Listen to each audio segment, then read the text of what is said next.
सभी को जय श्री राम, राधे राधे।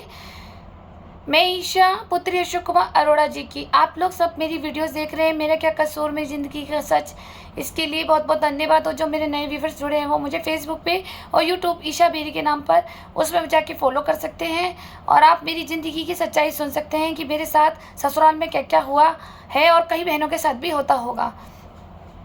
सिर्फ यही मेरे वीडियो बनाने का उद्देश्य यही है कि इन लोगों ने मुझे बहुत मजबूर किया देह व्यापार के लिए।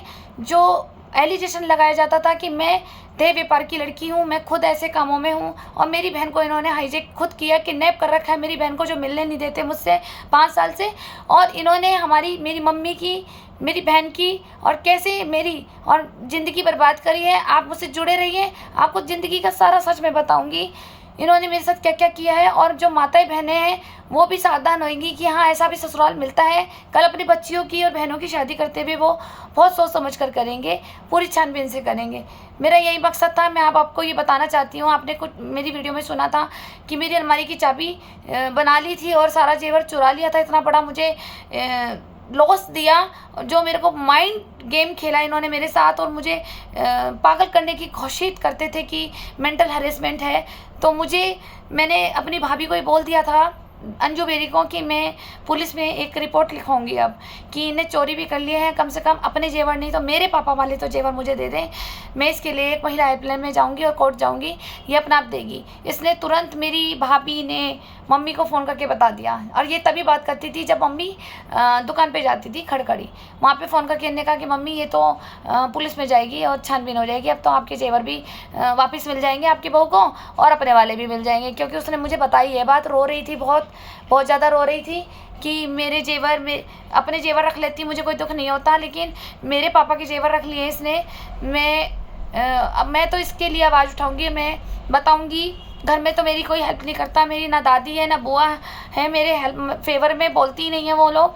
लेकिन मैं अपनी मदद पुलिस से चाहूँगी। मैंने प्लान बना लिया था। अब जब इसको पता लगा तो ये जब खड़खड़ी से रात को आई तो इसने बहुत कलेश किया कि हाँ। और अच्छा, ये बताती नहीं थी कि मेरी अंजू बेरी से बात होती है, ये बताती नहीं थी। दोनों सास बहुत चालाक थे सब। मैंने कहा ना, अखबारों में कहते हैं हम बहिष्कार हैं, लेकिन अंदर खाने से सारी प्लानिंग प्लॉटिंग एक रहती है। क्योंकि वो अंजू बेरी भी इन्हीं के साथ देह व्यापार में शामिल थी, इसलिए इसकी ज़्यादा बहुत पहुंच होती थी। मेरे सामने कहा जाता था कि ये तो गरीब घर की है, ये तो राहुल के साथ भाग कर के आ गई, तो इससे मत बोला कर। क्यों? क्योंकि अगर वो मैं इससे ज़्यादा बोलूँगी तो मुझे भी सारा राज पता लग जाएगा। और लेकिन पीठ पीछे तो दोनों सास बहू है और एक साथ ही काम करते थे मेरी एब्सेंट में, इसलिए इनको इनसिक्योरिटी भी हो गई थी। फिर क्या हुआ कि जो आपने सुना कि वो चाबी बना लेती थी, अब इसको डर बैठ गया कि तो सच में जाएगी। ऐसा तो नहीं है कि नहीं जाएगी, ये जाएगी। क्योंकि चोरी का मैंने अपनी सास से कहा तो आकर के चिल्लाने लगी उल्टा सीधा एलिगेशन। अरे नहीं भैया, चोरी होती है, मैं तो पुलिस को बुलाऊंगी, मैं तो पुलिस को बुलाऊंगी। इसने मुझे बोला मैं तो पुलिस को बुलाऊंगी, घर में भैया चोरी हो गई, पुलिस छानबीन करेगी, मेरे घर में चोरी हो गई, मैं तो पुलिस छानबीन करेगी। इसने मुझे बोला इस तरह से। तो फिर मैंने तब बोला, मैं उस वक्त रात को इनके लिए रोटी सेक रही थी, 10 बज रहे थे, ठंड का टाइम था, नवंबर ही चल रहा था, सॉरी दिसंबर चल रहा था। मैंने कहा मम्मी एक काम करो, पुलिस को बुला ही लेते हैं। बुलाना कि चलते हैं, कल ना सुबह चलते हैं, ठीक भी नहीं है, हमारे घर में चोरी हो गई है, तो पुलिस के ऊपर ये बनती है जिम्मेदारी कि वो यहाँ पे छानबीन करेंगी कि ऐसे कैसे चोरी हो गए। और कम से कम अच्छा होगा, चोर पकड़ा जाएगा, हम अपने घर की सेफ्टी आगे से और ज़्यादा मजबूत करेंगे और चोर भी पकड़ा जाएगा। तो बोली हाँ चल बुला ले, तू बुला ले, तेरी है तो देख, मैं तो घर में बुला लेती हूँ। बोली तू घर पे बुला सकती है तो बता। मैंने कहा मैं घर पे क्यों बुलाऊंगी, मेरे पास कोई पुलिस का नंबर है, मैं तो कल थाने चलते हैं, सप्तऋषि चौकी। बोली नहीं तू बुला, और नहीं तो देख, मुझे तू ये देखना चाहती है ना कि पुलिस मेरे कहने पे एकदम कैसे आती है, तो तू हमारे टेलर भी देख लियो, मैं तुझे वो भी दिखाऊंगी, पुलिस हमारे इशारों पे कैसे नाचती है, समझ गई। इस तरह से ये लैंग्वेज बोलती थी। पुलिस विभाग को तो इसने ऐसे ही समझ रखा है राहुल बेरी जी ने और इन्होंने, जैसे पता नहीं इनके रिश्तेदार हो। बल्कि मैं तो कहती हूँ कि पुलिस है तो हम सुरक्षा है, लेकिन आज मैं पुलिस से ये कहती हूँ, कहाँ सुरक्षा है। आपके देश की बहू बेटियाँ इतनी बर्बाद हो रही हैं, आप उन्हें इंसाफ़ी नहीं दे पाते हैं। सिर्फ क्यों? क्योंकि आपके ऊपर भी प्रेशर डाल दिया जाता है। आपको ये ड्रेस इसलिए मिलती है कि आप हर किसी की सुरक्षा करें, आप एक नागरिक हैं देश की रक्षा के लिए, लेकिन फिर भी आपके ऊपर एक प्रेशर दे दिया जाता है और आप रक्षा ही करना चाहते हैं, मन से करना चाहते हैं, लेकिन आप एक प्रेशर के कारण नहीं कर पाते हैं। क्या हमें नहीं पता कि आप लोगों के ऊपर किसके प्रेशर आ जाते हैं? पता है मुझे, मैं भुगत चुकी हूँ, बहुत पुलिस और बहुत कोर्ट जा चुकी हूँ मैं। मेरे साथ किसने इंसाफ किया, किसने नहीं किया।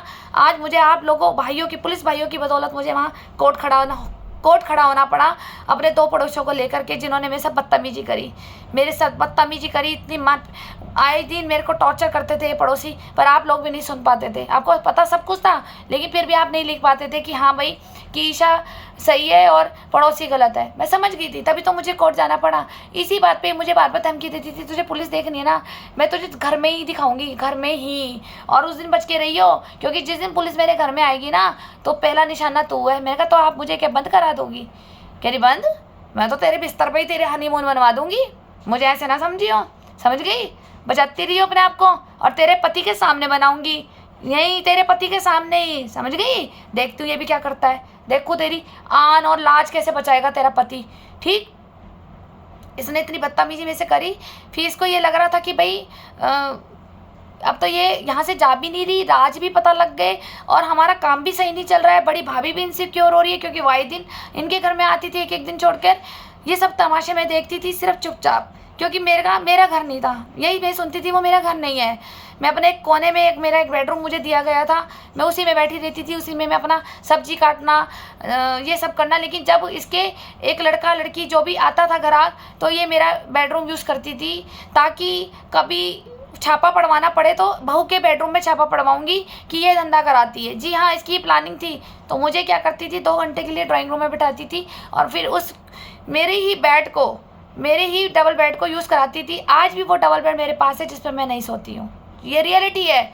मेरा डबल बेड ऊपर वाले रूम में पड़ा है, लेकिन मैं सोती हूँ सोफ़े पे सोती हूँ, कभी कहीं सोती हूँ, लेकिन मैं उस डबल बेड पे कभी नहीं सोती हूँ। मुझे बदबू आती है, मुझे घिन आती है उस डबल बेड पे, मैं नहीं सोती हूँ। हाँ, कोई और मेहमान आ जाए, मेरे यहाँ गेस्ट आ जाए, तो वो यूज़ हो जाता है हमारे। वो वैसे तो कोई ज़्यादा यूज़ करता ही नहीं। ऊपर वो एक स्टोर रूम में पड़ा है, अच्छी तरीके से लगा रखा है बेड मैंने, लेकिन उस बेड से मुझे इतनी बदबू आती है। जब मैं ऊपर वाले रूम में जाती हूँ अपने कुछ सामान लेने, तो मेरे को अपना बेड जब मैं देखती हूँ, तो वो मुझे याद आता है, वो डिप्रेशन याद आता है कि इस बेड पे कितने लोग चढ़ चुके हैं। वो मेरे को एंग्जाइटी, वो दिमाग में वो सीन मुझे याद आते हैं, तो मैं अपना बेड यूज़ नहीं करती हूँ। लेकिन मैं बेचती इसलिए नहीं हूँ, क्योंकि वो मेरे पापा की निशानी का डबल बेड है, मेरे पापा के पैसों से बना हुआ है, और मेरे मनपसंद, मेरा फेवरेट बेड था, जिसे मैंने खुद अपनी शादी के लिए मैंने खुद बनवाया था। लेकिन उसने मेरे उस बेड पे भी मुझे सोने का अधिकार नहीं है। मुझे गंदगी लगती है, लेकिन फिर भी मैं उसे याद रखती हूँ कि वो फिर इसने क्या करा, इसने देखा कि ये मेरे काबू में तो आ नहीं रही। इसने क्या करा मैं आपको बताती हूँ। मेरे मोती बाजार वाले घर में आग लग गई थी 28 दिसंबर 2012 में। मेरी बहन घर में थी अंदर वाले कमरे में। ये लोग सुबह लड़के गए, शाम को 6 बजे फ़ोन आता है पड़ोसियों का नींबू घेर से कि ईशा तेरे घर में आग लग गई अचानक। मेरी मम्मी मार्केट गई हुई थी, मेरी बहन अंदर वाले रूम में सो रही थी, और आग लगी मेन गेट पर, क्योंकि अंदर से तो वो भाग नहीं सकती थी। उधर वो दीवार थी चाचा की तरफ, और इधर से ही भागे तो कैसे भागे, मेन गेट पे ही आग थी। पूरे मोहल्ले में हल्ला मच गया, कंजस्टेड एरिया था, और फायर ब्रिगेड वाले भी गाड़ी अंदर नहीं ला सकते थे। लेकिन हाँ, ये सपोर्ट मुझे पूरे मोहल्ले का मिला कि उन्होंने सबने अपने घर से पाइप लगा करके मेरे घर की पूरी आग बुझाई। लेकिन आग इतनी लग चुकी थी कि मेरी बहन अंदर थी, सो रही थी, कोई अंदर घुसा, और वहाँ बाहर ही मेन गेट पर ही एक मेन गेट खोला, फिर एक और अंदर गेट है हमारा, वहाँ पर फ्रिज भी था, पर्दे भी लगे हुए थे रेशम के, सब कुछ अच्छा। मेरा बहुत सुंदर घर था, बहुत सुंदर। उस मोहल्ले में घर ही मेरा बहुत सुंदर था अंदर से। तो इन लोगों ने आग लगवाई, रूमा बेरी ने, राहुल बेरी जी ने, मेरे घर में मेरी बहन को जलाने के लिए, क्योंकि ताकि संपत्ति बर्बाद हो जाएगी तो ये जल्दी से बेच देगी सस्ते रेट में, और ये हमें ऑनर बनाएगी, सास को देगी। इसने ये प्लानिंग खेली, और ये तब मुझे पता नहीं चला था। ये प्लानिंग भी मुझे ये सब बाद में पता चली थी, जब इसने अपने मुंह से कबूला था। जब मेरी वहाँ पे फ़ोन आया, कि तेरे घर में आग लग गई, जल्दी आ। मेरे घर में कोई नहीं था, मैं घर में अकेले खाना बना रही थी यहाँ पर ससुराल में। मेरे हस्बैंड और मम्मी वहाँ पे बैठे हुए थे दुकान पे। मैंने अपने हस्बैंड को फ़ोन करा कि पड़ोसी के यहाँ से फ़ोन आया, मेरे घर में आग लग गई है। तो मेरे पति भी नहीं आया, आप देखो, मेरा पति भी नहीं आया उस वक्त। और मम्मी और मेरा पति, ये पता नहीं आगे ज्वालापुर जान के ले गई इनको और बोले नहीं तो आज ही घर खाली कर दियो।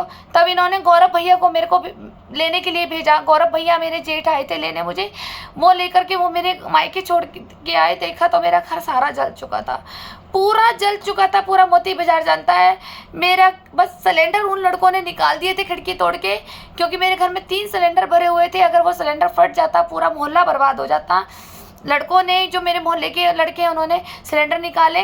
और मेरी बहन अंदर फंस चुकी थी, बेहोश हो गई थी। वो भी किसी लड़के ने कंबल डाल के मेरी बहन को आग में से निकाल के बाहर लाया और जहाँ उसे लिटाया था सत्यम के घर में लिटाया था, मुझे पता है। मेरी बहन वहाँ बेहोश थी, मेरी मम्मी मार्केट थी। मेरा पूरा घर, मेरा पापा की निशानी पूरी जल गई। जिस घर को मैंने सजाया था,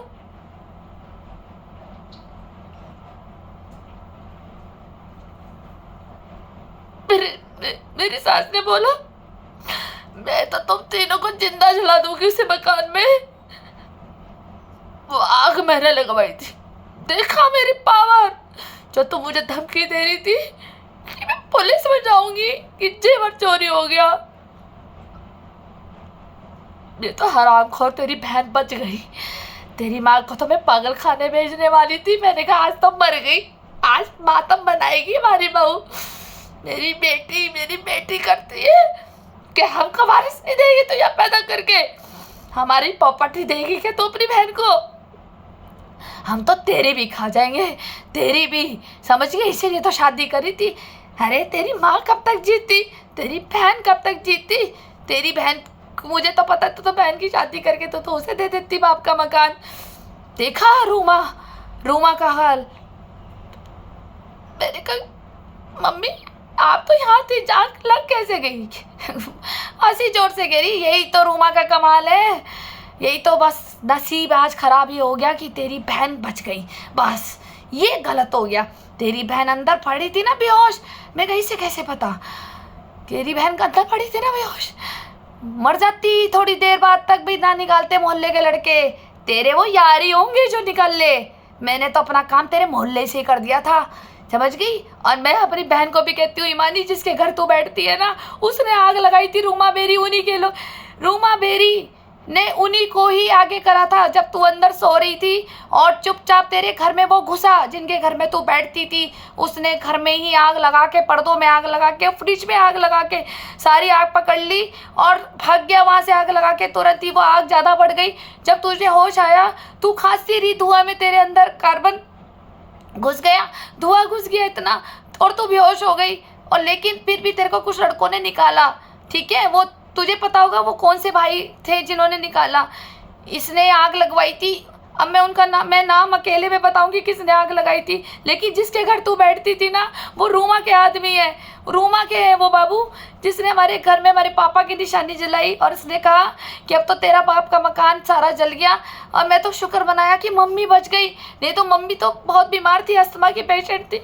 वो जरा सा भी धुआं अंदर जाता था वो तो तुरंत मर जाती मम्मी।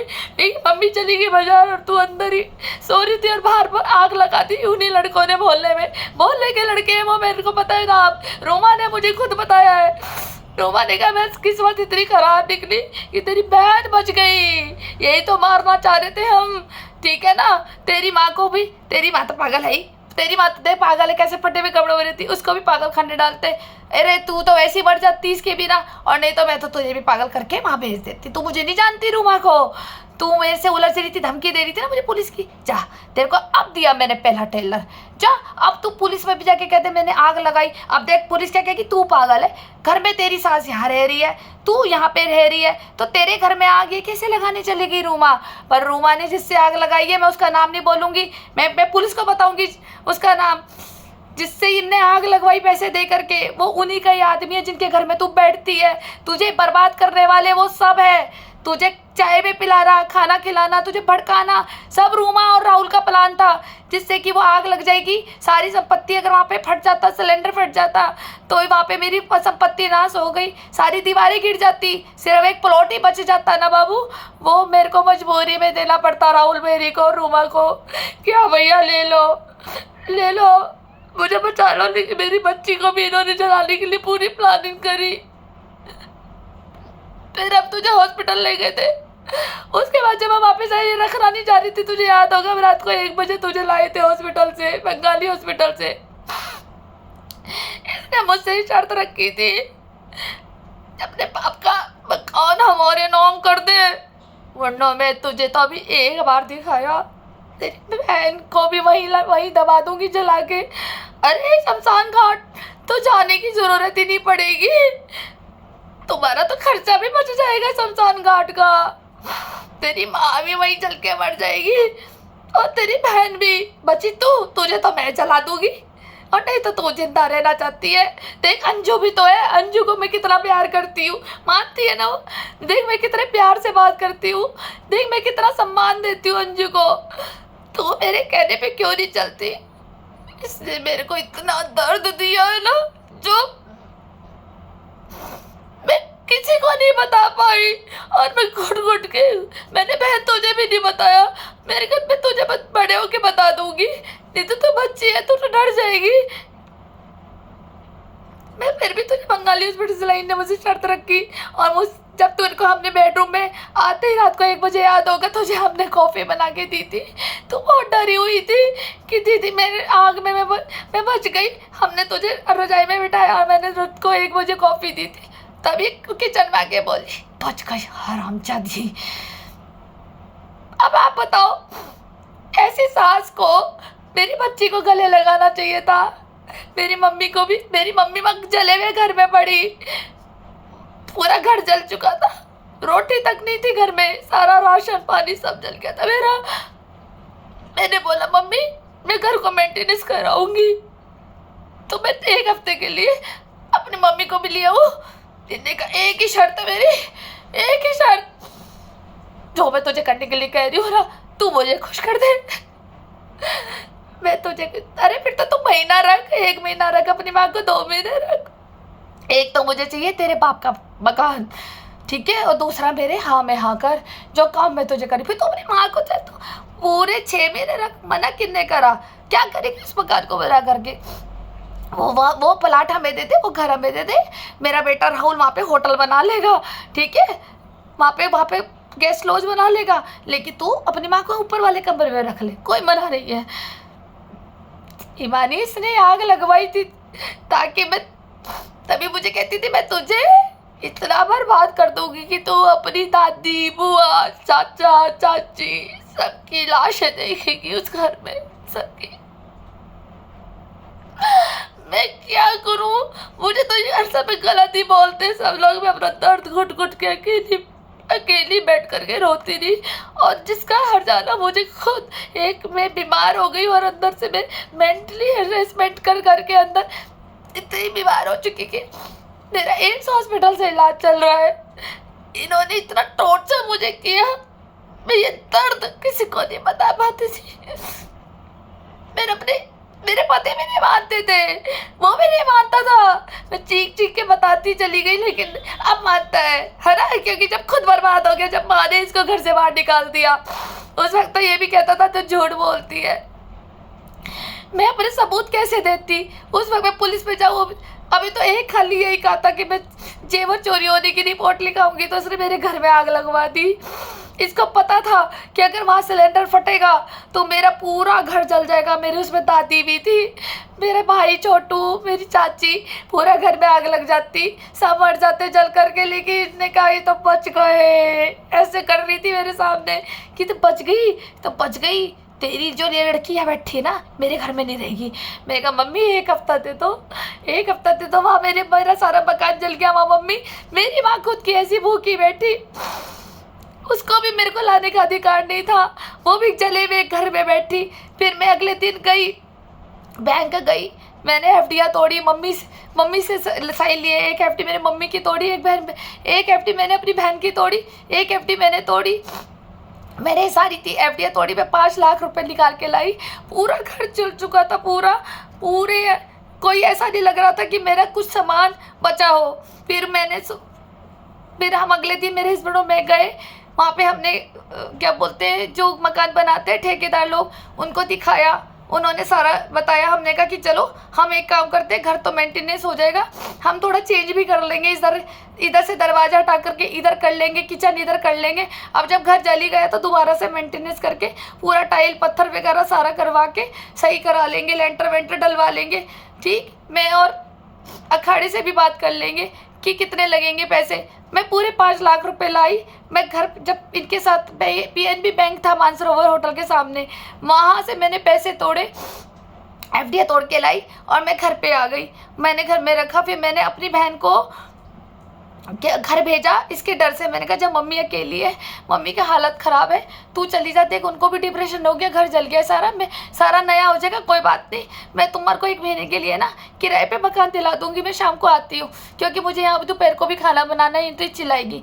तब मैंने अपनी बहन को वहाँ घर छोड़ा और मैंने अपने घर में जो मैं 5 लाख लाई थी वो मैंने अपनी अलमारी में रखे। अब मैं आपको इसके आगे बताती हूँ कि मेरा घर क्यों नहीं बन पाया। आप मेरी नेक्स्ट वीडियो में देखिए। Thank you.